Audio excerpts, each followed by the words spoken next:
Dobrodošli u podcast Balkan Express, koji je namijenjen promociji međukulturnog dijaloga u prostoru bivše Jugoslavije.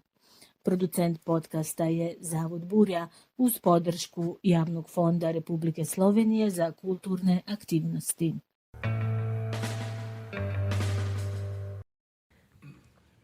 Dakle, Saro, koliko dugo već živiš u Sloveniji? Punih 6 godina, uskoro ulazim u 7. godinu života u Ljubljani. Šta bi rekla možda, šta su prve riječi kojima bi opisala Ljubljanu? Prvo što sam stvarno imala utisak da je jako siguran grad, jer sam konačno mogla da hodam sama navečer bez ikakvog straha da će se nešto desiti ili je tu moja bila pod jedan sreća da nisam bila upućena u trenutnu situaciju u Ljubljani kao gradu ili je bila ta neka otvorenost kako sam se osjećala metaforički i bukvalno u tom datom trenutku. Tako da se sjećam da sam prvo rekla da je ovo jako siguran grad i jako zelen, zato što dolazim iz Zenice, koja je jako poznata po svojom sivilu i tako da mi je isto bilo zanimljivo udisati taj svježi i lijepi zrak. A možeš nam možda reći nešto o tome kako je došlo do odluke da se preseliš u Sloveniju? Odluka da se preselim u Sloveniju je bila... To je počelo sve od zadnjih mjeseci do diplomskog studija kojeg sam završavala u Sarajevu i naravno želja ne samo mojih roditelja, nego i nekako zajednice koja vidi da nama kao mladim ljudima nije mjesto u Bosni i Hercegovini je bila da se nastavi magistarski sa mišljom da ako nastaviš negdje izvan Bosne i Hercegovine magistarski da ćeš ti tu ostati i izaći iz te zemlje. Jel? Ljubljana je došla sasvim spontano. Ja sam čak dobivala neke komentare od ljudi koji su komšije i ne znam, mesari. Tako to, zašto Ljubljana? Jer naši ljudi su naviknuti da se idemo u Njemačku i ja kao sad koja sam tu prva došla koja ide u Ljubljanu, onda su ovi meni govorili zar je moguće da neko ide u Ljubljanu? Poslije toga naravno, tu je najbitnija informacija bila da magistarski, odnosno poslije sam saznala visoko školstvo je ovdje besplatno. Magistarski studij ja kao što dolazim iz Bosne i Hercegovine nisam trebala plaćati. A poslije toga kako sam dobila tu informaciju, onda su bile informacije o studentskim bonovima, o tome da su stvarno studenti ovdje građani prvog reda. Tako da je nekako krenuli smo od neke jednostavne premise, poslije su se nizali samo plus i nekako je stvarno išlo taj proces selidbe i aplikacije smooth, nekako jednostavno, tako da sam ja u roku od 2 mjeseca pakovala kofere za Ljubljanu. Dakle, srednju školu si završila u Zenici, tako da možda ako bi mi imala par riječi da mi opišeš razliku između, poslije si vjerojatno komunicirala sa svojim prijateljicama koji su nastavile studiji u Bosni i Hercegovini, možda šta bi primijetila od neku razliku između studija, odnosno tvoje prijateljica koji su nastavile studiju u Bosni i Hercegovini i tebe koja si došla u Sloveniju? Šta bi možda bilo neki plusevi, neki minusi? Pa zapravo to je ovo što sam počela govoriti. Ovdje su stvarno studenti građani prvog reda, dok su tamo studenti građani ne znam kojeg niskog reda. To što smo mi ovdje kao studenti mogli sebi da priuštimo, da jedimo najboljih lokala, da probamo ne znam i tu kinesku i tajlandsku hranu je nešto što definitivno u Bosni ne možete da probate, a ne da kao si student. Priuštite kao student. Drugo, oni su mene uvijek pitale kako ti kao negdje putuješ, priuštiš sebi. Pa zato što smo imali i tu mogućnost da radimo. Ko je htio, uvijek ima studentski servis. I to je bila neka razlika da se vidjelo da je... To je nešto što ljudima teško možeš objasniti, jer sada se dešava ta razlika da u Bosni i Hercegovini nije problem materijalni status. Ajde da konkretiziramo plata, ne? Ovdje je problem što ljudi su razočarani, nemaju nadanja, nemaju mogućnosti, tako da je tu bila osnovna stvar koju sam ja vidjela, da ovdje postoji mogućnost, nada i nekakva platforma gdje ti možeš ostvariti ono što želiš. I ja bih rekla da je tu najveća razlika nas studenata iz Slovenije i iz BiH. Prije 2 godine, odnosno malo manje od 2 godine, ste imali priliku da da osjetite jednu od zaista dobrih strana države Slovenije, a to je zdravstveni sistem. Naime, rodili ste dijete malo prije roka i možda da nam kažete u tom trenutku ste rekli da vam je drago da ako se već to dogodilo, da se to dogodilo u Ljubljani, da je to da sreća u toj nesreći je da je najbolji trenutak, najbolji grad kojem se to moglo dogoditi Ljubljana. Zašto? Apsolutno. Moram početi stvarno sa telefonskim pozivom mog djeda koji je rekao, znaš šta, Saro, ako si ti već na UKC-u Ljubljana, samo da znaš, tamo je Tito umro. Oni će da se si, kao u dobrim si rukama. Mislim, njegova premisa je bila iz toga, ako je Tito tu odabrao da umre, onda kao šta ti možda se buniš, jel? Ali to je neki sistem koji sam ja poslije stvarno i vidjela da je relevantan, jer UKC glasno pokazuje da je to jugoslovenski legacy. Meni je žao ja kad to moram reći, ali sve podsjeća na neku teški beton Jugoslavijene. Uglavnom, šta da vam kažem, sad nećemo pričati priču već od početka. Desila se trudnoća koja je na početku jako bila jednostavna, ja sam se osjećala u redu. I u trudnoći sam vidjela neke razlike između slovenačkog sistema i bosansko-hercegovačkog sistema. Naime, ja sam imala već iskustva za BiH sistemom, ne iz privatne, mislim, na svojoj vlastitoj koži, međutim, moja mama je napravila veliku razliku između mene i moje sestre. Mi smo 12 godina razlike, tako da ja sa 12 godina imam sjećanje i svijest kako je to mamina trudnoća izgledala. Tako da ja kroz te oči sam znala kroz što je ona prošla i kroz što sam ja ovdje u Sloveniji prolazila. Tu su, ne znam, bili neki novi nalazi koje u Bosni još uvijek ne žive od te nuhalne svjetline i tako to. Na početku isto moram da naglasim da mi se mnogo svidjela opcija koja mi je ponuđena kada sam ja došla kod ginekologinje i kada sam rekla da sam trudna. Ginekologinja me otvoreno pitala šta ćemo. U stilu, znači, ja sam kao žensko mogla da biram svoj put ovdje. I bio ti je ponuđen. Bio je ponuđeno. Ako bi željela, mogla bi ga vjerojatno dobiti u Bosni i Hercegovini, ali nije nešto što te pitaju po defaultu. Tako je. Kuda idemo dalje? Ta otvorenost je jako značila meni kao ženskoj osobi, jer mislim, ja sad vama da tu prospam priču neželjene trudnoće i to mislim. Trudnoća je trudnoća. Ako se već neke stvari dešavaju, spremni ste na rizik. Međutim, jako je lijepo znati opciju. Da. I ja sam bila jako zahvalna na tome. Ja kada sam tu sa svojom ginekologinjom otvoreno pričala, pa znate, ne znam šta, kako ovo, ona je rekla imate vikend, razmislite. To je bilo početna faza mojih pregleda. Kada sam se ja u ponedjeljak vratila, ona je sa osmijehom mene dočekala, mislim. Ali meni ona do tog trenutka nije govorila svoje preferencije. Ani sugerirala, tako da želim u ovom dobu kada pričamo ponovo o abortusima i svemu da naglasim to i da bi se mogućnost da bi se ponovo počela kontracepcija plaćati u Sloveniji, da stvarno naglasim da je to za žensku osobu jako bitno. Trudnoća kao trudnoća je išlo sve bilo lijepo, divno, krasno i zapravo u ovom periodu prije točno 2 godine ja sam bila u bolnici na sasvim jednom rutinskom pregledu, znači ja sam se osjećala dobro, ja sam došla laički govoreći bez veze se pregledat, mislim jer sam bila naručena, nikad nije to u zdravstvu ništa bez veze. Su otkrili da sam otvorena, da mi se grlić maternice otvara i da moram hitno ići u porodišnicu. U porodnišnici su me ostavili na hospitalizaciju. To je bio 9. decembar, to su neki datumi koji se urežu ljudima uvijek u sjećanje. A ja sam tog 9. decembra totalno nesvjesna u kakvoj sam situaciji, što se dešava, pitala njih da li ja mogu za svoj rođendan izaći koji je bio 12. Što je 12. decembra, što je danas, tako da sretan rođendan Sarom. Hvala. Tako da, možete misliti, ljudi me hospitaliziraju, ja pitam mogu li izaći za rođendan. I kako je izgledao taj rođendan kopni prije 2 godine? Kopni rođendan. Ja stvarno moram da naglasim da je tu moj partner odigrao jednu veliku ulogu i tad su bili, korona je bila naravno i onda on je htio da mene napravi ipak da nisam nekako sama. ispostavljena.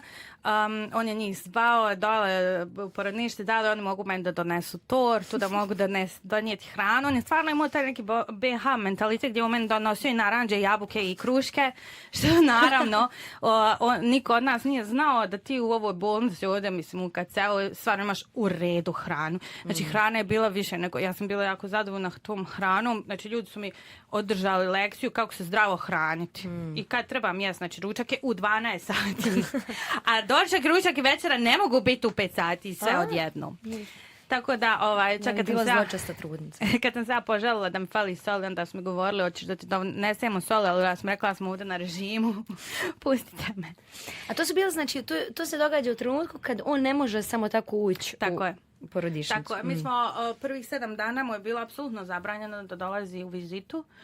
Kao da vide, mi smo svaki četvrtak, sjećam se, radili PCR test na koronu, naravno, a on je morao biti, iako je bio vakcinisan, i dalje se morao testirati ako bi htio da dođe kod nas, zato što u jednoj sobi su bile 4 trudnice. Ajde da malo ubrzamo. Znači, taj rođendan je bio super, dozvolili su mi da tortu da dobijem, dobila sam ogromno nekih, naš fazon, te sestra, mislim da u životu nisu vidjela da je neko donio toliko hrane, koliko su oni meni donijeli. I bilo je jako super, zato što smo se mi na tom mom rođendanu međusobno povezale. Jako je bilo, nismo tu bile samo cure i žene iz Ljubljane, tu su bile iz nekih zabačenih dijelova sa sela i tako dalje.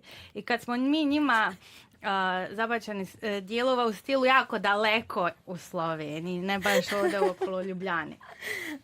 I kad smo mi pokazali kako mi to sad obilježavamo te rođendane, vamo tamo kad sam ja njih počastila, poslije sam vidjela da i njihovi muževi na meni donose istu tu hranu. Tako da našoj sobi je uvijek bila čokolada. Tako da si započela zabavu. Započela sam zabavu, tako da dežurna doktorica naše sobe je rekla, Bože, koliko hrane u ovoj sobi.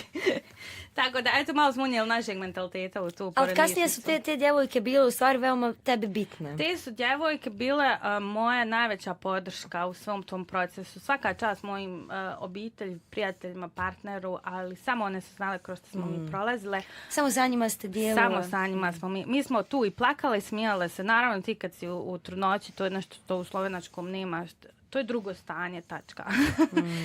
Roller coaster emocija. Mi smo skupa plakale, smijale se, gledale slike sa vjenčanja, nestrpljivo čekale kćiće muž da dođe. Ja sam imala leptirče ako će neći drugi muž da dođe, a ne moj. I da donese čokoladu. Jes, čokoladu. I pa sam baš čula, jedna je žena govorila, please donesi čokoladu, ima nas više. To je bilo zaista jedno prijateljstvo koje se u 5 minuta smo se mi konektovali. I mi smo uvijek sebi govorile, tu smo, to je to, ajmo uraditi, ovo bude bezbolno. I tako smo nekako živjeli. U svemu tome ja moram reći da ja nikakve slabog iskustva nisam imala sa ljudima koji su zaposleni u porodnišnici. I to je jedan isto od razloga zašto sam, evo da se vratimo na prvobitno pitanje, rekla da mi je drago da sam ovdje, jer nije bilo nadobudnosti. Imala sam osjećaj da me te sestre razumiju. I jesu, i donosile su nam i kave i sve. Tako da poslije je, mislim, to je jedan ljudski dio, taj problem koji sam, kad sam ležala u bolnici, poslije kad se moj sin rodio, on se rodio kao nedonošće, 30. tjednu trudnoće, što je u popreću, kad se gledaju svi nedonošća, opet ok. Ja sam tamo vidjela djecu koja su rođena u 25. tjednu trudnoće, to su tako mali pilći, mislim, oni se u Hrvatskoj zovu palčići, tu stane na šaku jedne na šaku ruke i jednostavno psihički kad vidite vi takve stvari ne možeš biti imuna kamol da se dešava tvom djetetu. Naravno neki štreber u meni odmah progovorio, ja sam to prvu noć čim sam ja ostala u bolnici proguglala i sve, ja sam vidjela da je to jedan od boljih centara za nedonošćad u Europi i u ovom dijelu, tako da sam bila zahvalna na tome. Imala sam veliko povjerenje u sav taj tim, u sve liječnike, bili su zapleti, nije nam bilo jednostavno. Mnogo smo teško prošli početne dane rođenja, međutim, i dan danas kad bi sebe kad bi se vratila u ovaj period, rekla bi sebi vjeruju još više tim liječnicima. Zato što postoji ovdje određen protokol koji se mora poštovati. Kad imaš nešto uređeno, protokol, nešto što stvarno radi, moraš se prepustiti tome. I zato sam zato kažem, kad bi se vratila, malo bi se više opustila i prepustila tome. Dakle, sve u svemu, sad kad gledaš neku retrospektivu, nakon što bi rekla najteže iza nas, bi rekla možda da bi se trebala još, da se želiš da bi bila još opuštenja, jer u stvari to što je bilo, što se dogodilo je bilo nešto što te smirilo dok se događalo, a i nakon toga si imala još uvid u to da si u stvari se ponijela tako kao što je bilo najbolje, zato što ti je bilo ponuđeno da se možeš opustiti. Isto to moram da već by the way mimo grede. Ja sam sebe dosta krivila u tim trenucima da sam ja jako needukovano ušla u svu tu priču, što i nije nešto za neočekivati, zato što sam ja rodila u 30, znači to je nepun 7 mjeseci trudnoće. Nisam stigla, evo, mislim, sad ću ja reći da je to neki kao izgovor, međutim, po BH mentalitetu, to ljudi me ne bi shvatili, rekli bi šta ti pričaš, ali ovdje sam mogla da kažem otvoreno, nisam se stigla pripremiti. Dok u Bosni ti ne smiješ da otvoreno kažeš da se nisi na nešto pripremio. Mislim da a s druge strane jako je bilo kontradiktorno ako bi rekla da, ne znam, u 11. tjednu trudnoće kupujem kolica i gdje ćeš kupovat kolica, znaš, ne daj Bože, nešto će se slabo desiti. I sad ti ne znaš kako da se ponašaš više, da li da se prepustiš tome nešto što misliš da je normalno i da se opuštiš sebi i svojim nekim mislima, a na kraju krajeva intuiciji, jer u trudnoći imaš intuiciju određenu. Koju dok ne zatrudniš ne vjeruješ da postoji, isto kao kad rodiš da ne vjeruješ da tu bol koju preživiš zaboraviš. I hoću reći da mi je u Sloveniji jako pasalo to što su mi babice patronažne govorile, ti si majka tog djeteta, ti odlučuješ o svemu, neće niko drugi biti tu. I tebe pitamo šta njemu treba. Tako je, ti si ta. A ne šta će reći, ne znam, kuna ova, kuna ona, jesi li ti kupio kolica, a ne daj Bože nešto. Ali ljudi, vi ne razumijete kako je to lijepo. Da, nekako nemaš taj pritisak društva koji u stvari ni ne pomaže na kraju krajeva. Tebi taj pritisak u toj situaciji ne pomaže. Konfliktan je s onim što ti hoćeš i razmišljaš. I konfliktan je čak i s onim što oni žele od tebe. Da budeš najbolja mama. Znači, konfliktan je već u samom startu. Koja je poenta? Yes. Mislim, najbolji primjer je da je u Sloveniji sad mnogo popularno da djeca hodaju bez čarapa. Moja baka, moja mama su na rubu moždanog kada su vidjeli moje dijete bez čarapa. Znači, da vam ne govorim o tome da moje dijete s 2 godine ne ide nešto tuta, mislim, izvini Viktore što te mama tako u eteru psuje, jel? Ali mojim roditeljima, mojoj baki i djedu, to je nezamislivo. Kako tvoje dijete? I onda ja kažem, pa ja imam para za pelene, puste me. Pa upravo. A moram reći, vidiš, da jedna od prvih memorija koji se sjećam kao malo dijete, jeste to da mi je vruće i da me tople, da mi hoće da kao moraš biti topla. Znači, jedna od prvih neugodnosti ovog života je bio kad sam bila mala, kad me žele utopliti ljudi u Bosni i Hercegovini. Mislim, hvala, imam mi je bilo dovoljno toplo. Tako je. Tako da to moja možda jako bilo oslobađajući taj segment koji sam ja poslije, kroz zdravstveni sistem zapravo, kroz sve te fizioterapije razvojne koje smo morali da prođemo skupa samo do sebe. Mada je dan danas jako teško suprotstaviti tim bosansko-hercegovačkim mitovima, jer to datira iz 1800 i neke, mislim, lupam godinu, ali hoću da preuveličavam koliko ne možeš ti nešto promijeniti što je već odavno ukorijenjeno. Jako sam zahvalna na tom dijelu odgoja što mogu ovdje malo slobodnije da se posvetim, iako sa nekim balkanskim primjesama odgoja i dalje svom djetetu. Hoću da kažem samo jednom, ako je velika zahvala zdravstvenom sistemu. Ja znam da mnogi državljani Slovenije ne vide benefite ove, recimo, socijalnog ustupka ove države da imate tako nekako uređeno zdravstvo.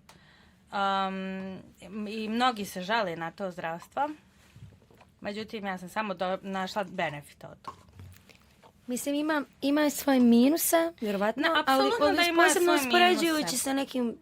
Mislim, Šta da ja vama kažem da sam ja na divljim TikToku Balkanom. vidjela da inkubatori u Americi koštaju preko $1.000.000. Ja sa svojim djetetom sam malo to sve poravnano i uređeno. Živjeli kapu na krivli. Zbunjujete me. Živjeli. Ma ko te zbunjuje?